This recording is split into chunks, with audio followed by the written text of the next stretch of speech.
morning, my name is Sushant Kadam from 9th Guru, Mudrya School, Pulting. Hello, my name is Surendra Govalkar from 9th standard and Mudrya High School, Filter.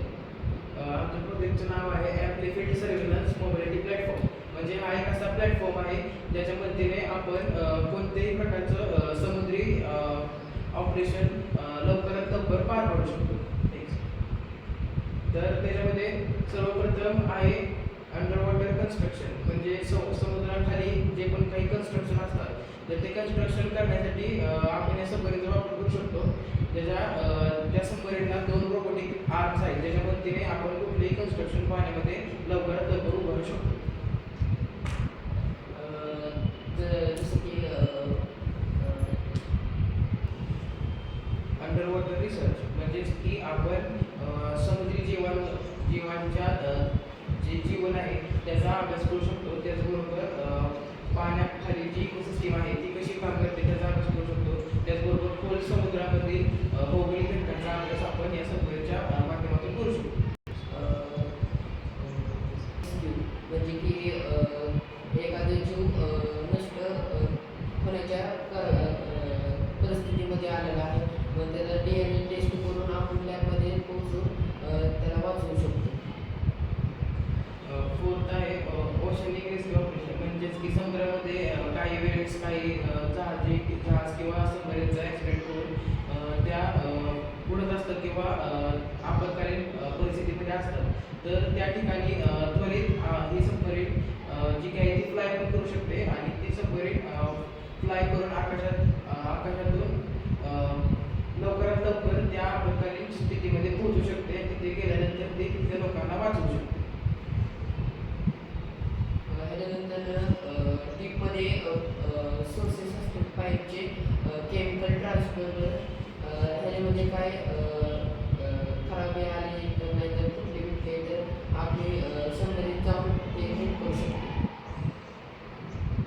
त्याचबरोबर 6वा उपयोग आहे under water construction. म्हणजेच की आता जे वेगवेगळे आपले संशोधन केंद्र पाण्याच्या खाली आहेत जे की समुद्रामध्ये वेगवेगळे संशोधन करण्यासाठी उपयुक्त आहेत. तर तसे संशोधन केंद्र आपल्याला उभारण्यासाठी या सबमरीनचा वापर करू शकतो. याच्या मदतीने आपण जे पण काही रिसर्च स्टेशन्स आहेत, संशोधन केंद्र आहेत ते लवकरात लवकर उभारू शकतो. आणि त्यानंतर त्याची काही ऑदर युजेस पण आहेत, जसं की डिझास्टर रिलायन्स. म्हणजे जर कुठे आपत्ती घडली किंवा पूर येणे किंवा सुनामी वगैरे येणे तर अशा ठिकाणी अशा कंडिशनला आपले सबमरीन देखील त्वरित तिथे पोहोचून तिथल्या लोकांना फर्स्ट एड असू द्या किंवा त्यांना रेस्क्यू करू शकतो. त्याच्यानंतर आहे मिलिटरी ऑपरेशन्स. म्हणजे वेगवेगळ्या मिलिटरी ऑपरेशनमध्ये याचा वापर आपण करू शकतो. जसे की ही सबमरीन पाण्याखाली जाऊन वेगवेगळी माहिती काढून आणू शकते आणि त्याचबरोबर दुश्मनवरती किंवा आपल्या शत्रूवरती नजर देखील ठेवू शकतो. म्हणजेच की समुद्रामध्ये जर काही प्रदूषण झाले असेल किंवा समुद्रामध्ये तापमान असेल किंवा ॲक्च्युअल समुद्राची जे पण पाणी आहे त्याची स्थिती काय आहे त्याची सगळी डिटेल माहिती ही आपली सबमरीन गोळा करून आपल्याला देऊ शकते. त्याच्यानंतर आहे सर्च अँड रिकव्हरी. तर काही वेळेस काय होतं की वेगवेगळे एअरप्लेन्स किंवा जहाज पाण्यामध्ये बुडतात, ॲक्सिडेंट होतो आणि ते पाण्यामध्ये क्रॅश झाल्यानंतर समुद्रात तळावर जाऊन बसतात. तर त्यांना शोधण्यासाठी आणि त्यांची रिकव्हरी करण्यासाठी या सबमरीनचा वापर होऊ शकतो. त्यात सिक्युरिटी म्हणजे याचा वापर आपण या सबमरीनचा वापर टीआरटी करण्यासाठी म्हणजे करू शकतो.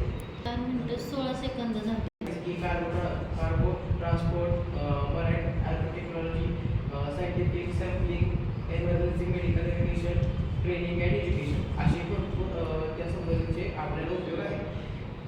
त्यानंतर त्या सबमरीनचे मॉडेल की ते वर्क कशी करेल तर ते म्हणजे सर्वप्रथम या सबमरीनला 2 रोबोटिक आर्म्स आहेत. हे 2 रोबोटिक्स आर्म्स जे की कोणतेही काम करण्यासाठी त्यांना सोपं जाऊ शकतं किंवा ते रेस्क्यू करण्यासाठी मदतीला येऊ शकतं. त्याच्यानंतर एक कॉकपिट आहे ज्याच्यामध्ये 2 पायलट असू शकतात आणि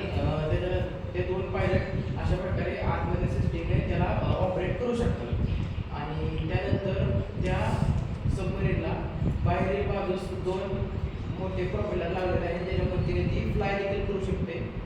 आणि त्यानंतर त्याला खालच्या बाजूला हे 2 एअर टँक लावले त्याच्यामध्ये ती पाण्यामध्ये तरंगू शकते आणि वेळ पडल्यास सबमरीनसारखी पाण्याखाली देखील जाऊ शकते. म्हणजे ही सबमरीन 3 in 1 आहे. ही आकाशात फ्लाय पण करू शकते आणि पटकन आपत्ती ठिकाणी पोहोचू शकते. त्याचबरोबर जहाजीप्रमाणे पाण्यात तरंगू देखील शकते आणि तिथल्या बुडत असलेल्या लोकांना वाचवू शकते. आणि जर गरज पडली तर अंडर वॉटर पाण्याखाली जाऊन देखील ते ऑपरेशन व्यवस्थित पार पाडू शकते.